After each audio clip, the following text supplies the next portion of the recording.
This week is Chuseok, one of the biggest holidays in Korea. It's on August 15th in lunar calendar, seasonally sitting exactly between summer and autumn. In the traditional agricultural sense, the major backbreaking work of the summer is almost over, and people could use this short break period to pray to their ancestors for the plentiful harvest in the coming months. Similar holidays are celebrated in most of East Asian countries too. I usually use such festive occasion to bring you stories from the historic Korea. If you missed my past Chuseok and New Year's special episodes, the links are in the description. This week I'm going back to the last dynasty on Korean peninsula, the Kingdom of Joseon.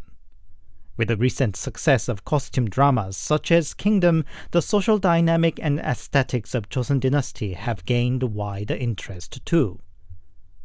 Joseon Dynasty not only spanned over an unusually long period of time of 500 years and relatively consistent lineage, but also is very well documented. The Confucian scholarly foundation of the country encouraged to document down every details. Even though religion, spiritual, mystery, paranormal subjects were largely looked down as triviality, it doesn't mean we are not left with a certain amount of bizarre or mysterious accounts. I picked up stories from various sources, from rare weird accounts from the Royal Annals, to local legends, to weird true crime case. They will give you an idea of social dynamic, attitude, issues, and beliefs of the Korean past. So here are 6 weird stories from Joseon Dynasty, as always handpicked, translated, and narrated by your host, Anthony.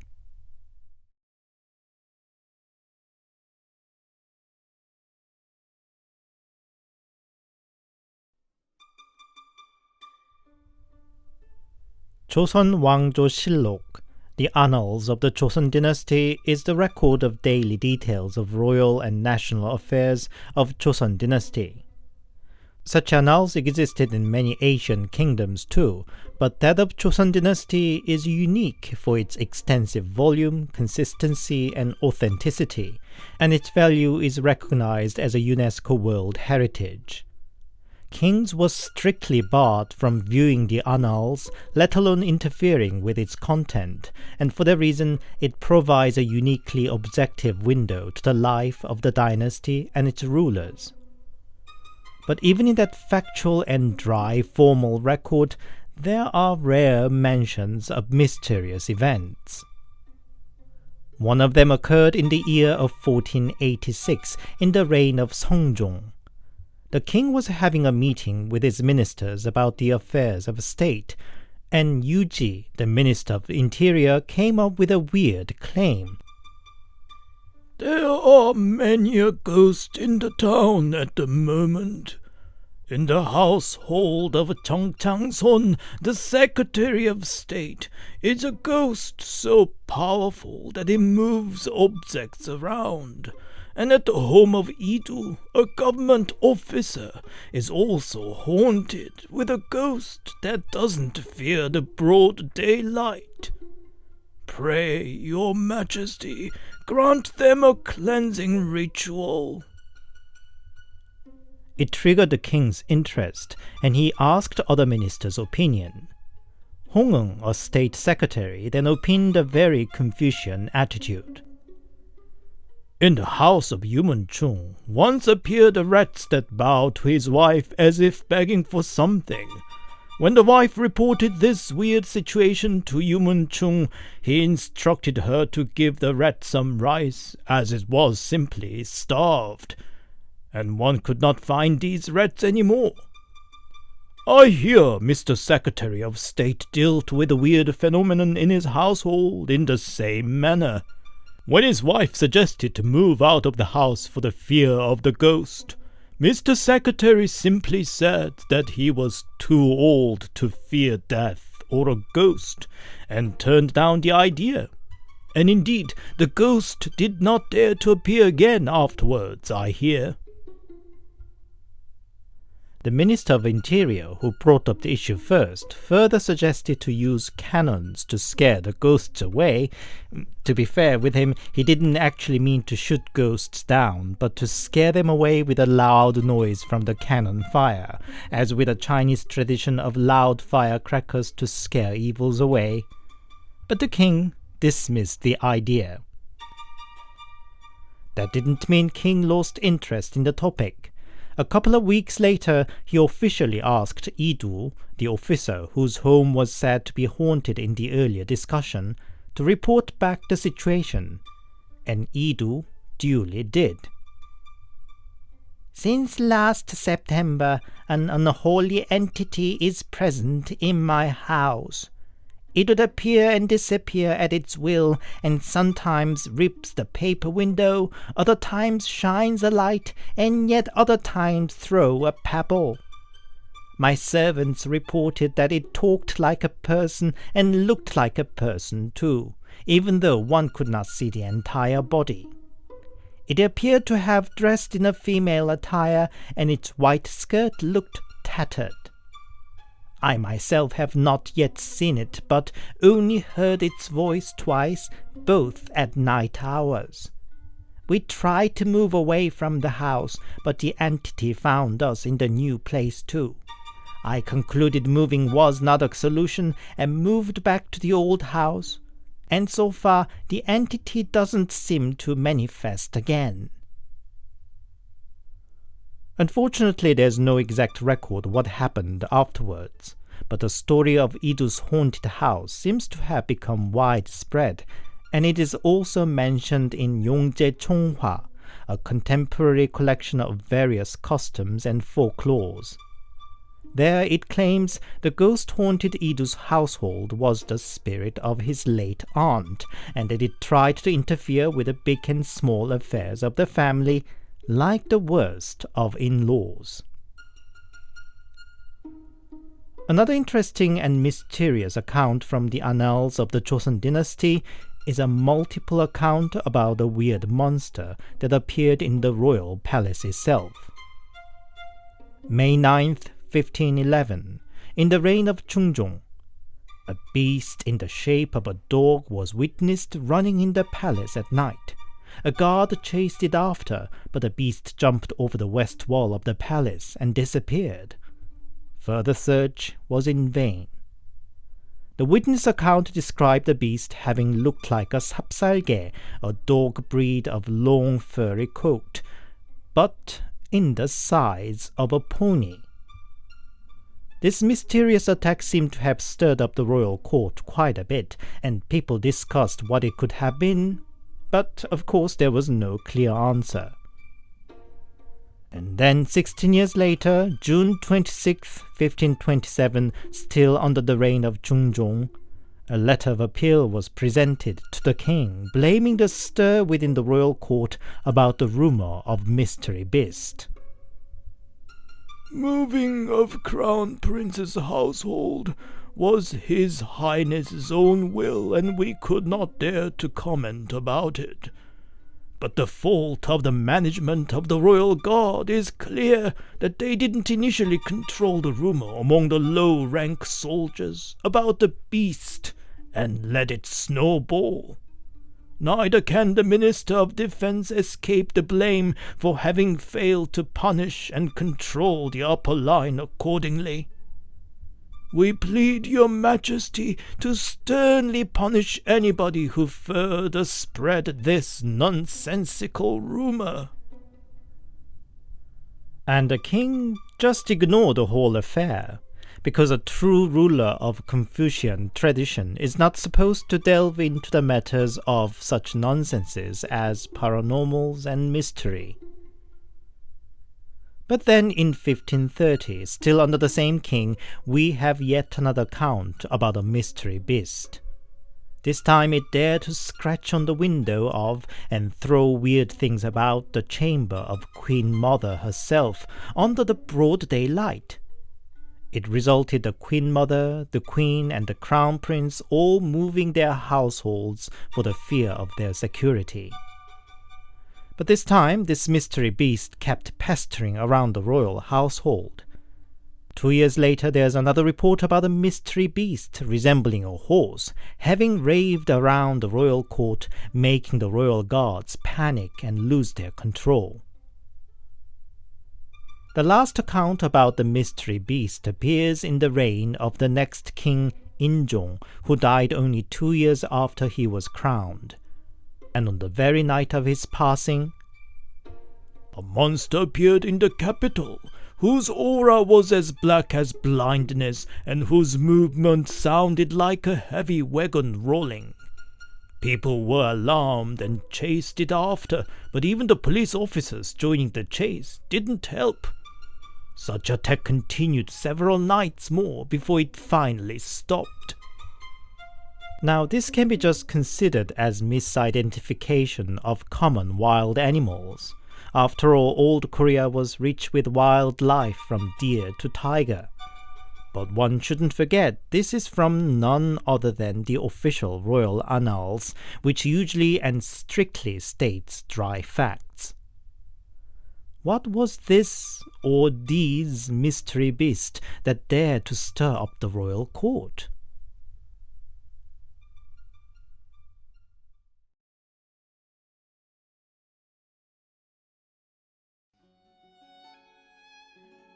The 17th century saw various climate disasters worldwide. People at the time couldn't have known, but they were living through the period of time that later scientists named as the Little Ice Age. Joseon Dynasty was not spared from the cruel condition either. In the year of 1609, the country saw another severe spring drought 3 years in a row. In the country with clear 4 seasons, spring is a crucial time to sow and propagate. Failing that, the whole year's harvest is ruined. In a small village in Gapyeong lived a young couple with a little daughter. Not a single grain was left in their kitchen. Plants, root, and wild berries foraged from the mountain were their only source of food, but even that became scarce because everybody else were doing the same. The wife was 9 months pregnant, but she and the baby in the womb were so malnourished that all one could see was a small bump on her belly. With the situation getting direr and no one around to help with the delivery, the husband suggested her to go to her parents in the next village and give birth there. So the poor wife alone walked in slow steps up the hill to her parents. She was so weak that she had to take her pause reaching the top of the hill. And there, the water broke.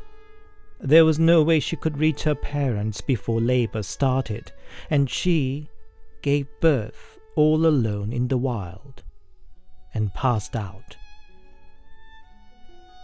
When she finally gained consciousness, she was still confused and absolutely exhausted. In her hazy vision, she saw a chunk of fresh meat. Without a second thought, she devoured down the raw meat. Once her stomach was filled, she finally reminded herself of where she was and what happened, and looked around to find her newborn baby. But there was no sign of the baby, but spots of blood and flesh scattered all around. She realized what she had done to her baby. She screamed and bewailed like a wild animal and collapsed to death with a broken heart. Passerbys found the bodies of the mother and a half-eaten baby and passed on the news to her husband. Distraught man took her little daughter and disappeared from the village. And the hill that was the stage of this undescribable human tragedy is later named as Ejabi Goge, the baby-killing hill.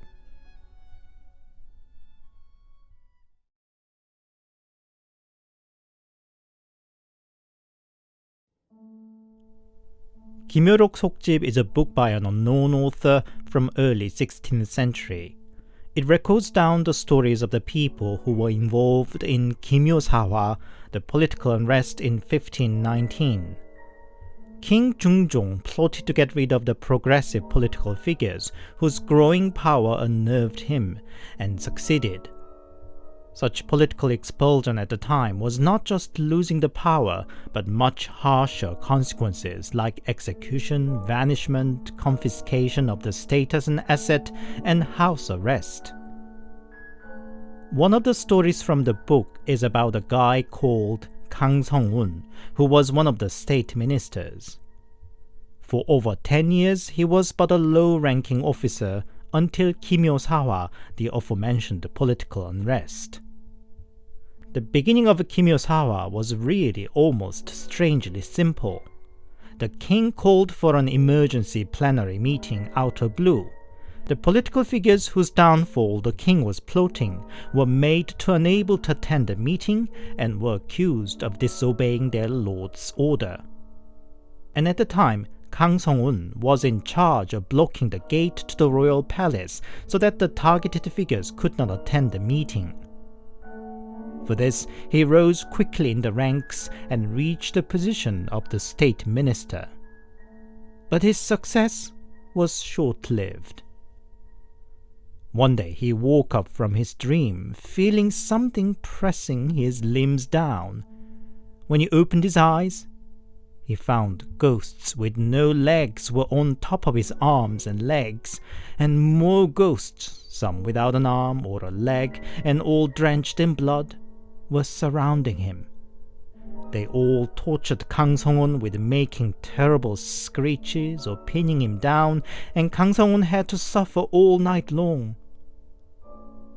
Ghosts haunted him, tortured him constantly, and in the end he left his office and went back to his hometown on the basis of his mental health. But the ghosts followed to his hometown too. His family called in a shaman to perform a cleansing ritual, but the shaman said, "The spirits that are haunting you, sir, are not of ordinary people, but of those who were born under extraordinary fate and fortunes in their own right. I'm afraid there's nothing I could do for you. Forgive me." Kang Sung-un's tortured soul gradually lost vitality. After days of fits and faints, he died.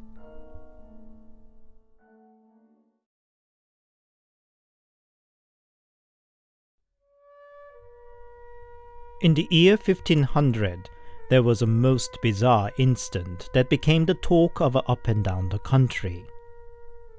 Kim Wee was a scholar living in Kaesong City, and his little boy was kidnapped. The boy was taken over hills and winding road and deep into the mountain. He was eventually locked up in a little cave whose entrance was blocked up with rocks.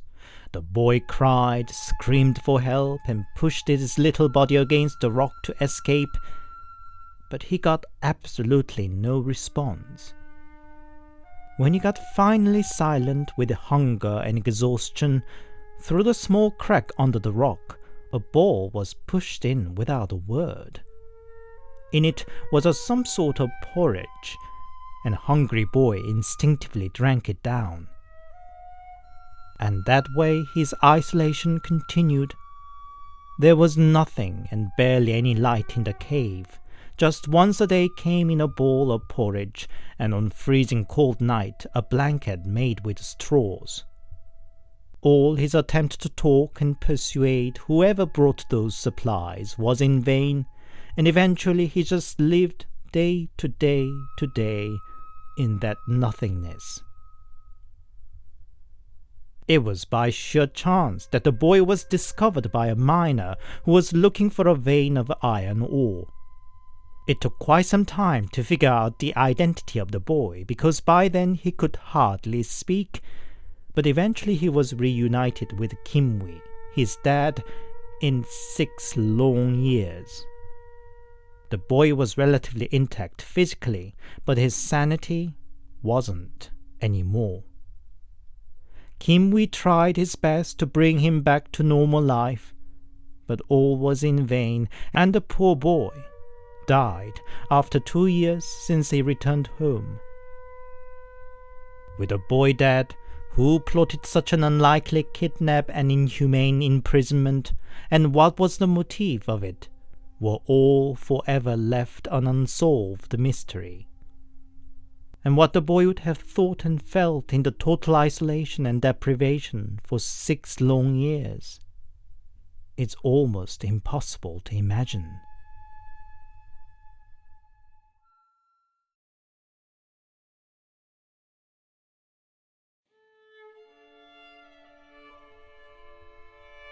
청구야담 is a late 19th century collection of various mystery and weird stories by an unknown author. It's considered one of the best such example from Joseon Dynasty for its volume and literary quality akin to a legitimate novel. And here's one story from 청구야담 about the tragic history of a bastard son. In the early 16th century, in the reign of Yeonsan-gun, there lived a wealthy gentleman named Shin-young-on in Yeongwol. As was the common custom at the time with wealthy gentry, he had a concubine and got a son from her whom he named Kyung-up. Kyung-up grew up a handsome and masculine young man, but all the discrimination he had to endure as a bastard made him more and more anxious, and he turned into a notorious troublemaker in the town. He got married and got his own son, but his distress only grew when he found his son too became the subject of same discrimination on bastards. One day, his dad Shin-young-on passed away. Despite all the social taboo, Dad loved and cared for Kyung-up, and losing him now broke his heart. But the bastard son was not even allowed to take a part in the funeral. Drunk with alcohol and distress, he roamed around the town all night long, fighting everybody he came across. Kyung-up was a big burly man, and nobody could really stop him. On the day of burial, Kyung-up turned up all drunk to the burial plot where people were digging a hole. He made a scene demanding to hand over his dad's coffin to him. Argument turned to a proper tussle, and the angry crowd pushed him into a burial pit. The family and townspeople all had enough of him and the troubles he had caused over the years, and quickly turned into a mob, throwing stones and dirt to Kyung-up in the pit. Kyung-up tried to fight back and crawl out, but could not win against the angry crowd, and he was buried there alive. The mob execution became an open secret of the townspeople. They kicked Kyung-up's wife and son out of the town and found a different plot to bury Shin-young-on. But not long after, people and animals alike started to suffer various illness in the town. Not only that, many complained about somebody screaming at night, and some even claimed to have seen Kyung-up walking around dripping blood. His stepbrother seeked a shaman, and she explained it was all the resentful soul of Kyung-up taking a revenge on his killers. Upon the shaman's recommendation, they performed a consolatory ritual, and that seemed to quieten down weird phenomenons. But another decade later, once wealthy and powerful Shin family rapidly collapsed, while Kyung-up's son and grandson rose up through the ranks of high society. Later people said among themselves that it was because where Kyung-up was buried alive was supposed to be the most fortunate burial plot according to feng shui.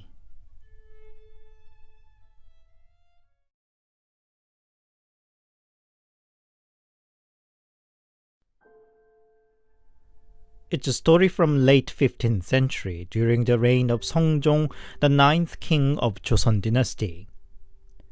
There lived a scholar named Ryu.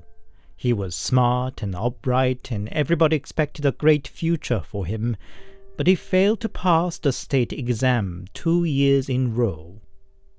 Now, Joseon Dynasty was a very bureaucratic society, and success meant to enter into the state bureaucracy by passing the state exam and rise through the ranks of positions, ministers and state secretaries being the ultimate goal. And our hero's goal was no different. But Liu's failure was not because he was slack on his preparation. It was because he was haunted by a resentful female spirit. She would pester around him all night long, screaming in his ears and poking him around that Liu could not even sleep properly, let alone focus on his study. That spirit was of a young lady who used to have a crush on Liu when she was alive. When her longing got so intense that she got physically ill, her father pleaded Liu to at least to meet his daughter. But being a typical Confucian scholar that Liu was, he rejected, saying a grown-up man and a woman shouldn't mingle light-heartedly. The young woman died of broken heart and turned out a resentful ghost, haunting the young scholar around. Rendered exhausted by the ghost, Liu chose to take a refuge in a Buddhist temple to rest his soul and sharpen his spirit. Fortunately, the resentful spirit seemed not being able to reach there, and Liu could rekindle his focus on study and become friends with a monk there meanwhile too. 2 weeks passed at the temple, and one night with a full moon, thick fog rolled around, and Liu was woken up by the familiar cry of the ghost. She found him again. Liu ran to the main hall of the temple, hoping the presence of holy relics there might fend the spirit off. But he found the hall was already occupied by the monk he was friendly with. And the monk wasn't his usual gentle self, all frowned up and shouting all sorts of profane swears. Alarmed, Liu hid himself behind a pillar and watched on. The monk was punching and shouting to the empty space. "Get lost! Isn't 20 years of making my life a hell enough?" Liu waited till the monk calmed down and asked what was wrong. The monk's story was nothing short of shocking. 20 years ago, he was a servant to a high-ranking officer's household. He desired a new young mistress, and one night sneaked into a chamber, and when the mistress screamed and fought back, he killed her and ran away. "Aren't you sorry for what you did?" Liu asked him with a pale face. "Sorry? Ha! That bitch had made my life a hell for 20 years, and even today would come back on a foggy night. I am mad, not sorry," Monk replied. Liu, a righteous Confucian scholar, shouted with a shaking voice, "Be quiet, you shameless murderer!" Monk outraged and jumped on him. Liu pushed him down, and the monk's head fell on the stone plinth and died instantly. Liu fell on his knees, shocked that he had just killed a man. But before he could think anything further, the air was filled with screams and shouts of two women clearly having a ferocious battle. The war cry got only louder, and overwhelmed Liu passed out. While he was out, he got a dream. A woman drenched in scarlet red appeared with the monk's head in one hand and another woman's head in the other. "I was unjustly murdered by the monk 20 years ago, and I thank you for taking the revenge on him for me. To repay the favor, I killed the little malicious soul that has been pestering you so far. You have nothing to worry more. I take both of them with me," she said before she disappeared. When Liu got up, he found himself back in his room. Other monks found him unconscious in the hall and brought him there. And they told him that they found the body of the dead monk down the cliff. He must have chosen to end his life, it seemed, they said. And Liu understood the woman in the dream indeed kept her promise. Now, free from the ghost haunting him around, Liu could finally focus in his study and could successfully pass the state exam.